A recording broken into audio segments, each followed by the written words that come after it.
Hey guys, welcome to another video from FPL Football Herd. Hope you guys are doing wonderfully well. So in this video, we will be looking at the Gameweek 3 team selection and also how my team fared in the Gameweek 2. In addition to this, if you like my videos and my content, please drop a like and subscribe to my channel and share it across with your friends. It really means a lot and help me grow. So without further delay, let's get started. In Game Week 2, I managed to score 67 points, which is a bit above the average, and my total points tally stands at 140. This gave me a small green arrow, and my rank stands at 773k presently. In goal, Ramsdale gave me 1 point, in which he made a couple of saves. Both were saves from big chances. Now coming to the defenders, amongst the defenders, the likes of Trent and Robertson again failed to score. However, Trent created 5 big chances. That was highest amongst all defenders in the game week. That fetched him a single bonus point and he gave me 3 points. And Robertson, however, failed to give any attacking returns, but he was one of the farthest people forward and making those forward runs when Liverpool were pushing the ball up front. And my other 2 defenders, namely Cancelo and James, both contributed with an assist and a goal respectively. Cancelo was amazing. He had as much as 89 touches in the opponent's half and also contributed to 93 passes, amongst which 84 were successful. So I'm quite delighted as expected from Cancelo. Now coming to James, in this tough fixture against Tottenham, he was playing as the third man in the defense and was given the sole responsibility of marking Heung-min Son. So he was not that much adventurous in the first part of the game. But however, in the last fag end of the match, the likes of Azpilicueta came on and that gave him the freedom to push forward, and that eventually resulted in the goal that he scored, which was wonderful. And he remains as one of the most coveted defenders of FPL. Now coming to the midfield, Mohamed Salah again could not have any attacking returns and gave me a couple of points. The sending off of Darwin Núñez was a huge contributing factor to him not giving any attacking returns. On the contrary, he created as much as 8 chances in the entire match, and so I'm sticking to him. However, the likes of Kevin De Bruyne outshined him for this game week and is a very good shout. Next up, Rashford gave me 1 point. Again, United was very disappointing, and I will look to transfer him out this game week. That leaves me with my other 2 midfielders, namely Neto and Martinelli. Again, as usual, Martinelli had an amazing game week and he contributed to 1 goal and gave me 8 points. Whereas Neto could not give me any attacking returns, but his clean sheet fetched me 1 point and overall 3 points. In attack, it was all about Gabriel Jesus this time round. He got 2 goals and 2 assists and 3 bonus points and had a score of total 19. And I was utterly disappointed not to captain him. And last but not the least, my captain Erling Haaland, who had a couple of touches in the entire match, which contributed luckily to one of the assists, and that fetched him 5 points, and that means overall 10 points.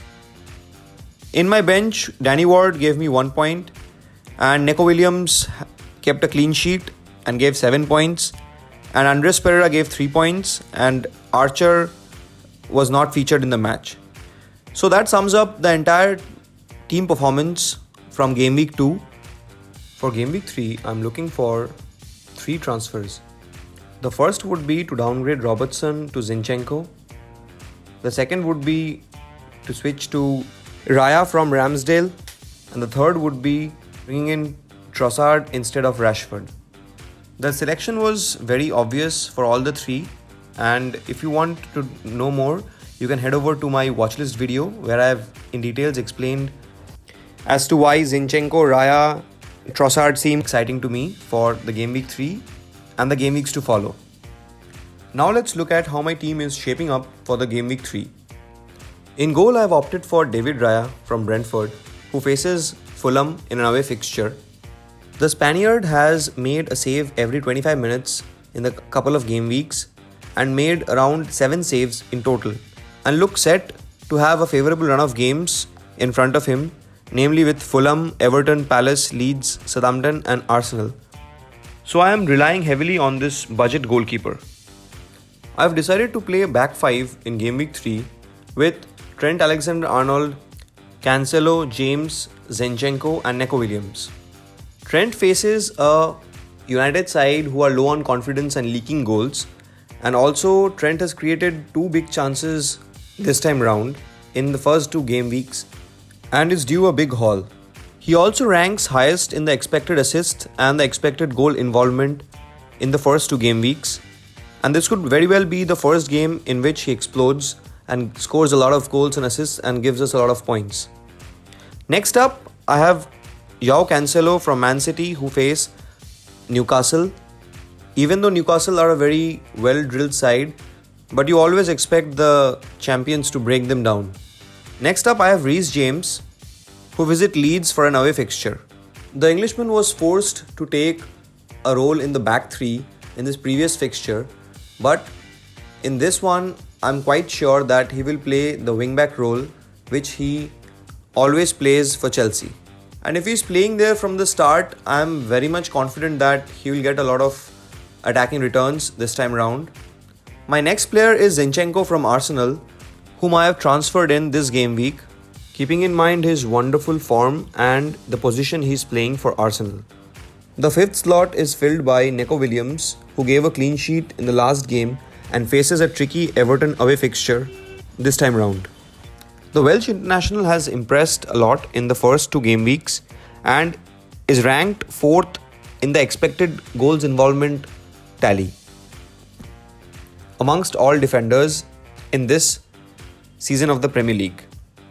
In midfield, I've got the likes of Mohamed Salah, Leandro Trossard and Martinelli for this game week. Salah scored a whopping 5 goals and 2 assists against Manchester United in the last season. However, he failed to deliver any returns in the last Palace game in spite of having created 8 key chances for them. And Salah also ranks 3rd and has the 3rd highest penalty area touches with as many as 14 touches, and he is taking a lot of goal attempts. Moreover, the absence of Darwin Núñez in this fixture and the inclusion of Roberto Firmino will play in his hands and assist him in getting attacking returns. Next, we come to the Brighton man, Leandro Trossard, who has a very low ownership of 2.2% and is a key differential in my squad for Game Week 3. Trossard has taken a shot every 36 minutes and is looking formidable. It's just that he's not in the attacking returns as of now. The likes of Pascal Gross and Danny Welbeck are looking more threatening, but I wanted to have a differential edge. That's why I have chosen Leandro Trossard.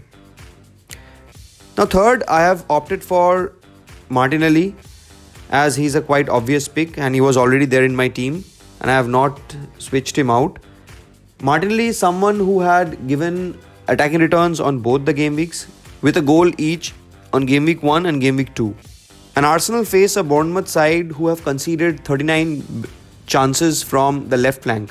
So probably this will be a huge game week for Martinelli if he can gel up with Gabriel Jesus and create a lot of chances. And in the forward line, I have kept the constant pairing of Gabriel Jesus and Erling Haaland this time also.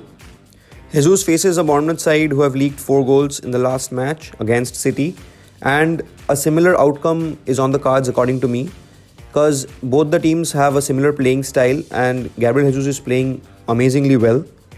As far as Haaland is concerned, he could not get any goals in the previous game, so he will be up for it against Newcastle. And already he has made 7 goal attempts in the 2 fixtures and is found in amongst 60% of the teams, which gave him an early price rise of 0.2 and now he stands at 11.7. As far as my bench is concerned, I have Ward from Leicester who face Southampton at home, and if you have Ward, you can probably think of starting him. I opted for Raya instead of Ward just because a Fulham away fixture from Brentford seems quite favourable for me. Next in bench, I have Neto who faced Tottenham in an away fixture, and that has kept him on my bench and favoured a Neco Williams start. Next up, I have an injured Andres Pereira and Archer. So that's more like it. So this concludes my bench. Now coming to the tricky part of this game week, that is the captaincy. In my opinion, we have the three standout players, namely Mohamed Salah, Erling Haaland and Gabriel Jesus to select from. And the different algorithms have predicted Salah to score the highest amongst these three with around 6.3 to 6.5 for Mohamed Salah, and Haaland at around 5.5 to 5.8, and Jesus also in that range. You can opt for either of these three, but it's very neck and neck between Mohamed Salah and Gabriel Jesus for this game week, in my opinion. And I'll probably stick with Gabriel Jesus for this game week. However, for my locked in team, please take a look at my Twitter handle. I'll be posting my locked in team just 1 hour before the deadline, and there probably I can look to switch the captains if the need be. So that's it guys. If you liked my video, please drop a like and subscribe to my channel. It really means a lot. And also if you have any questions, post them below. I'll be very happy to help you with. And once again, welcome to the herd.